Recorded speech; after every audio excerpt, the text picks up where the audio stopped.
Bom, vamos lá? Galera, mais um vídeo aqui. A gente vai estar dando início hoje, início não, continuidade a mais um vídeo de investimento na prática. Então aqui a gente vai tratar o que o primeiro vídeo não tratou, que foi exatamente qual botão você deve fazer, aonde que você deve clicar para poder investir na prática. Então a gente vai entrar aqui de uma vez por todas. Você nunca mais vai ter dificuldade, vai destravar isso daí que está dentro de você, que você fala, investimento é coisa de rico, ou é coisa de influenciador. Não, aqui você vai ver na prática uma das melhores corretoras para iniciantes, que é Rico. Então, vamos lá, beleza?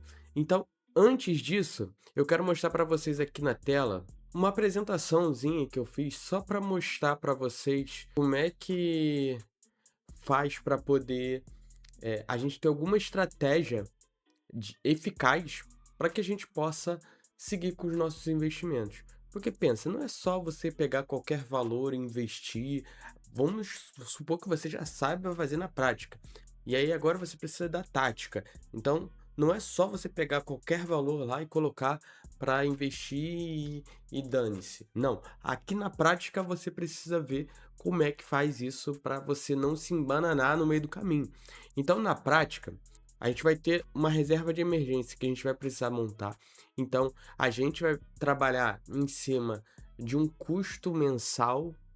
Então, como assim um custo mensal? Deixa eu trazer aqui para vocês. Eu trouxe aqui minha planilha de controle financeiro pessoal, tá? Essa é minha pessoal que eu uso e recomendo aqui para vocês. Eu fiz aqui uma simulação onde eu tenho as entradas dessa pessoa. Essa aqui é a entrada principal, CLT. O cara tem um salário de R$ 9.000.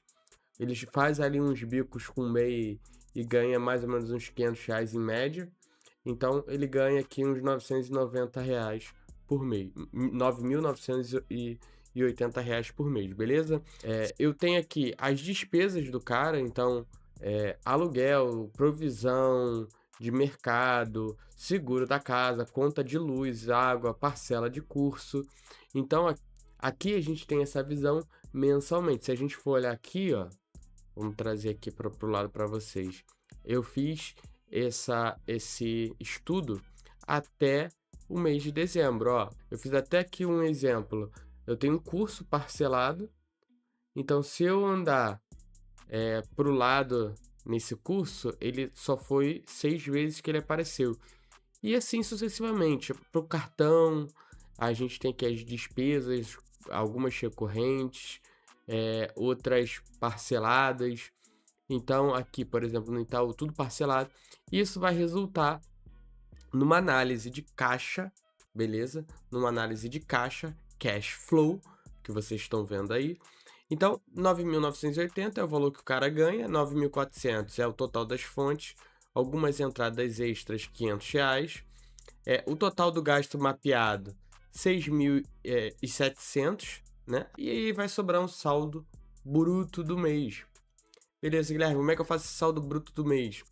Cara, pensa que aqui você ainda vai ter despesas como gasolina, sair com a família, são gastos ultra variados. Então essa planilha é uma planilha mais simples, ela deixa isso de lado. Então você vai olhar o seu saldo bruto do mês e vai ver o quanto você tem para gastar e se policiar em cima desse saldo bruto do mês, beleza? Então é uma planilha super rápida. Todo mês que você vier aqui, você só vai adicionar o cartão de crédito e algum débito. Então, você vai ver o teu saldo bruto do mês aqui, tá joia? E aí, a gente percebe o seguinte, que pelo menos R$ 1.500 o cara que consegue gastar com investimento, certo? Consegue. 3.200, se a gente gastar R$ 1.500, vai sobrar 1.780 ali para ele gastar com gasolina, enfim. Aí vamos supor que esse valor dê para ele gastar, tá joia? Então a gente vai fazer esse valor ficar fixo. Como é que a gente vai fazer esse valor ficar fixo? Simples. A gente vai vir aqui na coluna de despesas, porque investir é um desembolso, é uma saída de caixa, e aí eu venho e jogo aqui para os próximos meses. Colar especial, só valores, pronto. Se a gente olhar lá no nosso cash flow, ele atualizou. Agora o nosso saldo bruto é 1.780, 2.200, 1.700. Então vai variar aí com as despesas de cada mês, beleza?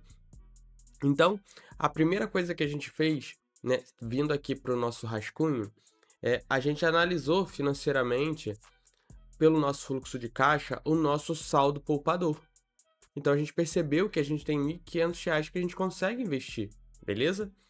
E aí aqui a gente pode olhar o nosso balanço patrimonial ainda e a nossa gestão de dívidas. Só que aqui eu não vou entrar muito nesses casos porque eu já tenho um vídeo falando sobre isso. Então o balanço patrimonial vai ver se eu estou gerando mais ativos do que passivos. Como assim? Se eu perder o emprego hoje e liquidar tudo que eu tenho, carro, ações, tesouro direto, quanto que eu vou ter de dívida coberta? Como assim coberta? Ah, se eu tiver R$ 40.000 num carro, eu consigo vender ele a 35? Ah, beleza. Eu tenho 20.000 de dívida do cartão de crédito, 35.000 menos 20.000, tu concorda que eu consigo usar o dinheiro do carro para pagar o cartão.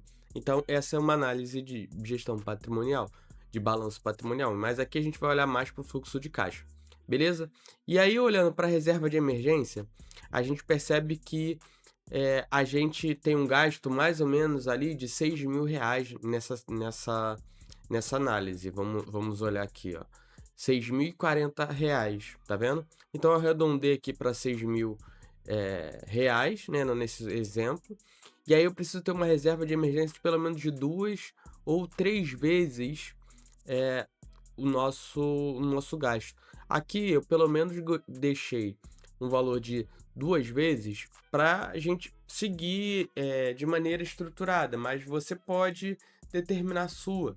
Geralmente, quando você é MEI, eu recomendo que você tenha 12 meses, mas é muito difícil que você faça essa reserva de emergência.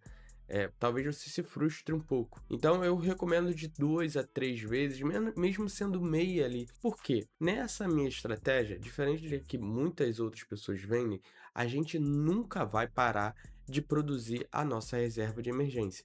Então, se a gente olhar aqui para o lado, ó, o período que eu vou estar falando dessa análise é de 8 meses. Então, eu vou demorar, com base no meu saldo poupador de R$ 1.500 que a gente percebeu, para chegar em 8 meses de reserva de emergência. E aí, a gente entra aqui na premissa final, que é a reserva de emergência parcial, nunca devemos parar.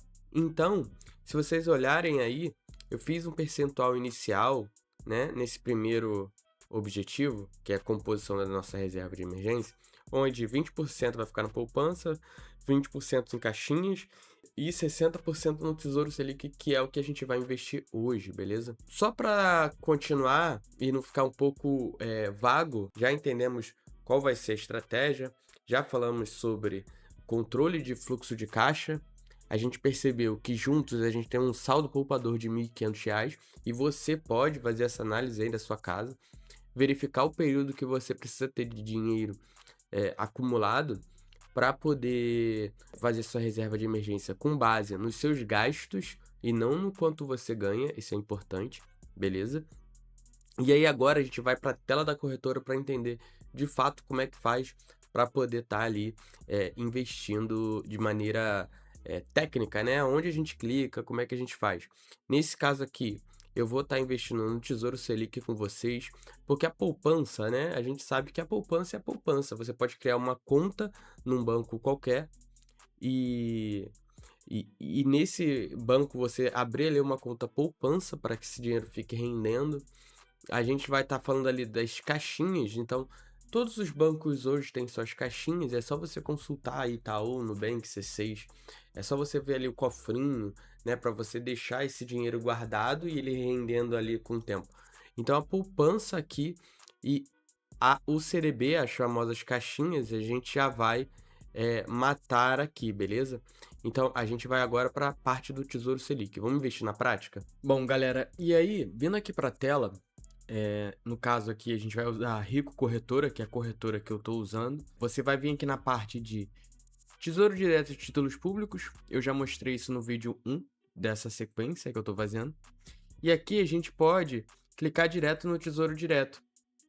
Lembra, a gente vai investir pelo menos R$ 900 aqui no Tesouro Selic, porque entendo que eu já tenho R$ 600 ali guardado no celular, na poupança e na caixinha, beleza? Então a gente vai ali para Rico e aí clicando aqui em Tesouro, ir para Tesouro Direto, a gente vai poder acompanhar aqui os investimentos.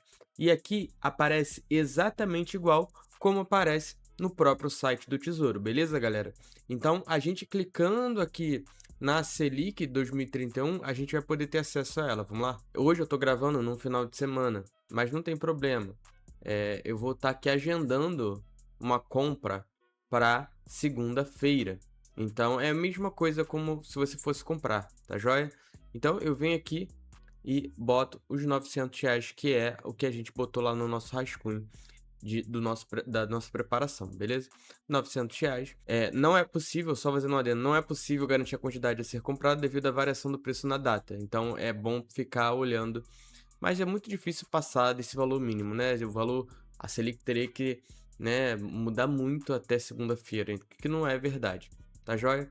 E aí você está agendando para o dia 13/7, deseja mudar para outra data, aí você pode escolher aqui a data, beleza? E aí aqui a gente vem aqui em continuar e clica para dar sequência. Bom, agora a gente percebe que o valor da ordem R$ 900 processado em 13/7, ou seja, numa data futura, porque eu tô falando aqui do dia 11/7, tá? No momento que eu tô gravando esse vídeo. E aí continua, a gente tem aqui, né, quais são os status. Quais os próximos passos? O agendamento foi feito, será efetivado no próximo dia útil após a data do agendamento. Beleza? E aí eu posso conferir minhas ordens aqui, só para critério de dúvida. A gente pode ver aqui, né, tem um protocolo do tipo da ordem, a data que vai ser em andamento, cancelar. E aqui ele fala que o mercado está fechado, tá joia? Então, se tivesse aberto, você iria clicar e ele ia dar OK. Você fechou a sua compra, né? Porque você está comprando aqui um produto financeiro. Então, é como se você estivesse comprando na Shopee. Então, não tem muito mistério, beleza? Então, eu espero que vocês tenham gostado. Vocês aprenderam aqui a estratégia e a prática, o que muita gente não mostra, tá bom? Então, eu te vejo no próximo vídeo. Espero que você tenha gostado